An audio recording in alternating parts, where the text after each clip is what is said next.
ഷാഹി ഇഫക്റ്റിലേക്ക് എവർക്കും സുസ്വാഗതം. കേരളത്തിൽ നിന്നുള്ള കേന്ദ്രമന്ത്രിമാർ പറഞ്ഞത് എയിംസെങ്കിലും കിട്ടുമെന്നാണ് വിചാരിച്ചത്. അവർ നിരന്തരമായി എയിംസിനെ കുറിച്ചാണ് സംസാരിച്ചുകൊണ്ടിരുന്നത്. എയിംസും ഇല്ല, അതിവേഗ റെയിൽപാതയും ഇല്ല, കേരളത്തിന് വേണ്ടി ഒന്നുമില്ല. ഒരു തരത്തിലുള്ള ഒരു ആശ്വാസം കേരളത്തിന് നൽകുന്ന രീതിയിലുള്ള ഒരു പ്രഖ്യാപനവും ഇല്ല എന്നത് സങ്കടകരമാണ്.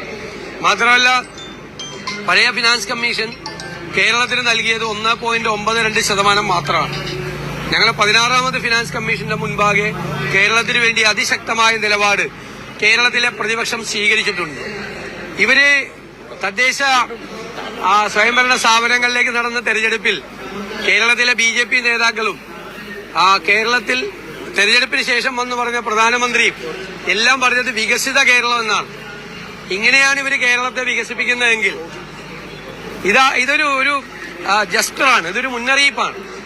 ഇവര് എത്രമാത്രം അവഗണനയോടുകൂടിയാണ് നമ്മുടെ സ്റ്റേറ്റിനെ കാണുന്നത് എന്നുള്ളതാണ്. ഇവിടെ നടത്തിയ ഗീർവാണ പ്രസംഗങ്ങളും വികസിത കേരളത്തെക്കുറിച്ചുള്ള ഒരുപാട് സങ്കല്പങ്ങളും എല്ലാം മനഃപൂർവ്വമായിട്ട് കേരളത്തെ ഉപേക്ഷിക്കുന്ന ഒരു സമീപനമാണ്. അതിശക്തമായ പ്രതിഷേധം അക്കാര്യത്തിൽ ഏർപ്പെടുത്തും. അതാണ് ആമ പരീക്ഷണത്തിന് വേണ്ടി മാത്രം. അപ്പൊ കേരളം ഉണ്ടെന്ന് കാണിക്കാൻ വേണ്ടിയിട്ടാണ് ആമ പരിശോധനയ്ക്കുള്ള ഒരു സംവിധാനം ചെയ്തിരിക്കുന്നത്. എങ്ങനെയാണ് ഒരു സംസ്ഥാനത്തെ ഇങ്ങനെ പരിഹസിക്കുന്നത്? എന്നിട്ട് ഇവര് എത്ര കേന്ദ്രമന്ത്രിമാര് എന്തെല്ലാമാണ് കേരളത്തിൽ വന്ന് അങ്ങോട്ടും ഇങ്ങോട്ടും പറഞ്ഞുകൊണ്ട് നടക്കുന്നത്, എന്തെല്ലാമാണ് പറയുന്നത്? അതാണ് അത്ഭുതകരമായ കാര്യം. അവര് പറയുന്നതും പ്രവർത്തിക്കുന്നതും തമ്മിൽ യാതൊരു ബന്ധമില്ല എന്നാണ് ഈ ബജറ്റ് ഒന്നുകൂടി തെളിയിക്കുന്നത്. സംസ്ഥാന ബജറ്റിലും കേന്ദ്ര ബജറ്റിലും റബ്ബർ കർഷകരെ, കോട്ടയത്തേക്ക് കർഷകരുടെ ഒരു പ്രധാന പ്രശ്നമാണ് റബ്ബർ കൃഷി. അതിന് 2 ബജറ്റുകളിലും വലിയ അവഗണനയാണ് ഉണ്ടായത്. അത് ഈ കർഷകരെ വലിയ രീതിയിൽ ബാധിച്ചിട്ടുണ്ട്. അത് അവര് മാനിഫെസ്റ്റോയിൽ എഴുതിയിട്ടുണ്ടല്ലോ, 250 രൂപ പോരെ? ആ കടലാസ് ചുരുട്ടിയാൽ മതിയല്ലോ. റബ്ബർ കർഷകർ മാനിഫെസ്റ്റോയിലെ കടലാസ് ചുരുട്ടി കഴിക്കാൻ പറ്റില്ലല്ലോ. അവര് 2021 പറഞ്ഞില്ലേ 250 രൂപ ആക്കാം എന്ന് പറഞ്ഞില്ലേ? എന്നിട്ട് അവരെന്താണ് ചെയ്തത്?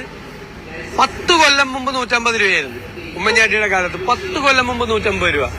എന്നിട്ട് 10 കൊല്ലം കൊണ്ട് ആകെ വർദ്ധിപ്പിച്ചത് 50 രൂപയാണ്. 50 രൂപ ഒരു തരത്തിലും ആശ്വാസം നൽകാത്ത രീതിയിലാണ്. ആ 10 വർഷം കൊണ്ട് ഈ മേഖല മുഴുവൻ തകർന്നിരിക്കുകയാണ്. അത് കേന്ദ്രത്തിന്റെ സഹായമില്ല, സംസ്ഥാനത്തിന്റെ സഹായമില്ല. കാർഷിക മേഖല മുഴുവൻ തളർച്ചയിലാണ്. അവിടെയും ഒരു തരത്തിലുള്ള സഹായവും 2 കൂട്ടരും ചെയ്യില്ല എന്നാണ്. ഏത് സെക്ടറാണ് മോശമായി നിൽക്കുന്നത് ആ സെക്ടറിനെ സഹായിക്കാനാണ് ഒരു ബജറ്റ് നടത്തേണ്ട. ആത്മവിശ്വാസം കൊടുക്കുകയാണ് വേണ്ടത്, അല്ലേ? ആ മേഖല തളരാതിരിക്കാൻ വേണ്ടി ഞങ്ങൾ കൈപിടിച്ച് താങ്ങി നിർത്തും എന്നുള്ളൊരു സംരക്ഷണമാണ് ഏത് ഗവൺമെന്റും കൊടുക്കേണ്ടത്. അത് ചെയ്യുന്നില്ല. കേന്ദ്ര ഗവൺമെന്റിന്റെ ബജറ്റ് പ്രധാനപ്പെട്ടതാണ്. കാരണം അവരിപ്പോഴും അധികാരത്തിൽ ഇരിക്കുകയാണ്, അവര് തന്നെ നടപ്പാക്കേണ്ടതാണ്. മറ്റത് പിന്നെ പോണ പോക്കില് കുറെ പറഞ്ഞിട്ട് പോയ പോക്കാണ്. പുതിയ വിശേഷങ്ങളുമായി വീണ്ടും കണ്ടുമുട്ടാം. അതുവരെ ഏവർക്കും നന്ദി, നമസ്കാരം.